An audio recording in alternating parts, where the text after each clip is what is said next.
देखिए क्वेश्चन को ध्यान से पढ़ते हैं, है ना, और एकदम ध्यान से समझना। सुब्बा राव ने 1995 में 5,000 रुपए के मासिक वेतन, यहाँ पे पर होना चाहिए, है ना, कि सुब्बा राव ने 1995 में 5,000 रुपए के मासिक वेतन पर पद कार्य आरंभ किया और प्रत्येक वर्ष 200 रुपए की वेतन वृद्धि प्राप्त की। किस वर्ष में उसका वेतन 7,000 रुपये हो जाएगा?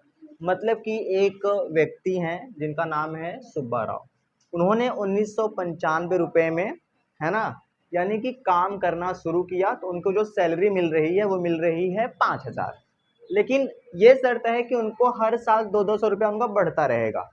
तो कितने सालों में उनका क्या हो जाएगा? 7,000 हो जाएगा, ये हमें निकालना है। अब सवाल उठता है कि ये कैसे निकालिएगा, ध्यान से समझिए, है ना। अच्छा, अगर मैं आपको सिंपल कहूं, है ना, उनका जो वेतन है, क्या है? वेतन। वेतन का मतलब सैलरी, है ना। 1995 में उनकी सैलरी कितनी है बाबू? कितनी है? 5,000 रुपए। ठीक है, एक साल बाद उनकी सैलरी कितनी होगी? 5,200, यानी कि 5,200 रुपये। एक साल और बाद कितनी होगी? 5,400 रुपये। हाँ या ना? तो क्या आपको ये एक एपी नजर नहीं आ रहा है ना? ये कह रहे हैं, है ना, कि उनकी सैलरी जब कितनी हो जाएगी? 7,000 हो जाएगी, है ना, तो कितने साल में?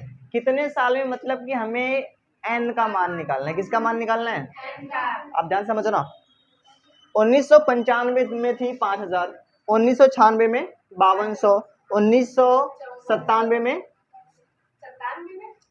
96 के बाद क्या आएगा? 5,400 हो जाएगी, है ना।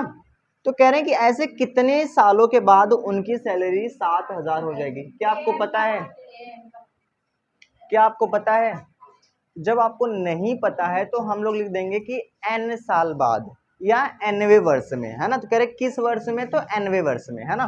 तो हम लोग लिख लेंगे, है ना, कि माना nवें वर्ष में उनका वेतन 7,000 रुपये हो जाएगा, है ना। ये एनवा का मतलब क्या है ना। जैसे मैं आपसे कहूं कि 7वां पद, क्या कहूं? मतलब कि A7, अगर मैं 10वां पद कहूं तो A10, अगर मैं nवां पद कहूं तो जहां पे मैं A10 यानी जहां पे 10 था वहां पे AN हो जाएगा, है ना। तो वैसे ही कितने सालों में? तो nवें वर्ष में। अब हमें नहीं पता है ना, देखते हैं कि n का मान कैसे निकालते हैं। तो हमें पता है कि ये क्या है बच्चा? A1 है, ये A2 है, और ये क्या है? A3 है, और ये किसका मान है? AN। मुझे बताइए यहां से यहां तक जाने में कितना, यानी D का मान हो गया 200। तो हम जानते हैं कि AN बराबर होता है A plus N-1 into D. यहां तक बात क्लियर है? अब AN का मान कितना है? 7,000 बराबर A का मान कितना है? 5,000 प्लस N का मान हमें नहीं पता है, D का मान कितना है? 200। बात क्लियर है ना। तो अब ध्यान समझना, 7,000 माइनस कितना हो जाएगा? 5,000, है ना, बराबर कितना बचेगा? N-1, और यहाँ पे कितना हो जाएगा? 200। तो 7,000 में से 5,000 निकल जाएगा तो 2,000 इक्वल टू N-1, और यहाँ पे हो जाएगा 200। ये गुणा में जरा के क्या हो जाएगा? भाग में हो जाएगा, है ना। 2,000 बटे कितना हो जाएगा? 200, और बराबर कितना हो जाएगा? N-1। 2 जीरो से 2 जीरो कट जाएगा, है ना, और 2 दहा में 20, तो 10 बराबर N-1।